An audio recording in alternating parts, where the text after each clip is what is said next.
Gannavaram TDP కార్యాలయంపై జరిగిన దాడికి ప్రత్యక్ష సాక్షి ప్రధాన ఫిర్యాదుదారు సత్యవర్ధన్ను బెదిరించి కిడ్నాప్ చేసిన కేసులో వల్లభనేని వంశీని 10 రోజుల కస్టడీకి ఇవ్వాలని పోలీసులు పిటిషన్ దాఖలు చేశారు.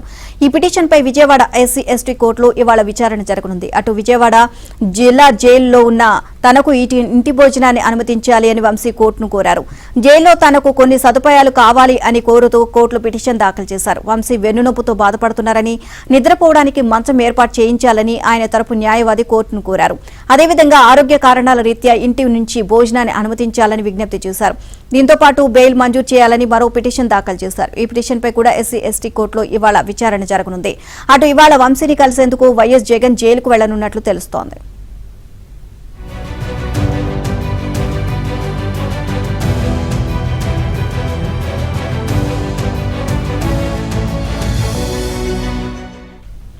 రియల్ ఎస్టేట్ వ్యాపారి గన్నవరం PACS మాజీ అధ్యక్షుడు కాసర్నేని వెంకట పాండురంగారావు ఇచ్చిన ఫిర్యాదు ఆధారంగా 2024 జనవరి 21న గన్నవరం పోలీసులు నమోదు చేసిన కేసులో తనకు ముందస్తు బెయిల్ మంజూరు చేయాలి అంటూ మాజీ ఎమ్మెల్యే వల్లభనేని వంశీ నిన్న హైకోర్టులో పిటిషన్ దాఖలు చేశారు.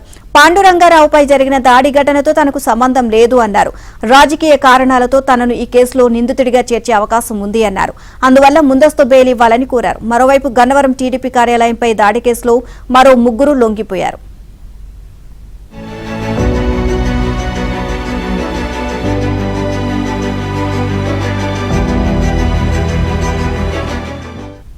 గన్నవరం మాజీ ఎమ్మెల్యే వల్లభనేని వంశీ కేసులో బాధితుడు ముదునూరి సత్యవర్ధన్ వాంగ్మూలాన్ని కోర్టు నమోదు చేసింది. అందరినీ బయటకు పంపి ఏకాంతంగా 2 గంటల పాటు విజయవాడ 2వ అదనపు జూనియర్ సివిల్ జడ్జి కోర్టులో న్యాయాధికారి అప్పారావు ఆయన వాంగ్మూలం నమోదు చేశారు. పోలీసులు సత్యవర్ధన్ ను కోర్టుకు తీసుకువచ్చారు. మధ్యాహ్నం తర్వాత ఆయన్ను న్యాయాధికారి పిలిచారు. తన వద్ద కూర్చోబెట్టుకుని సత్యవర్ధన్ చెప్పిన వివరాలను నమోదు చేసుకున్నారు.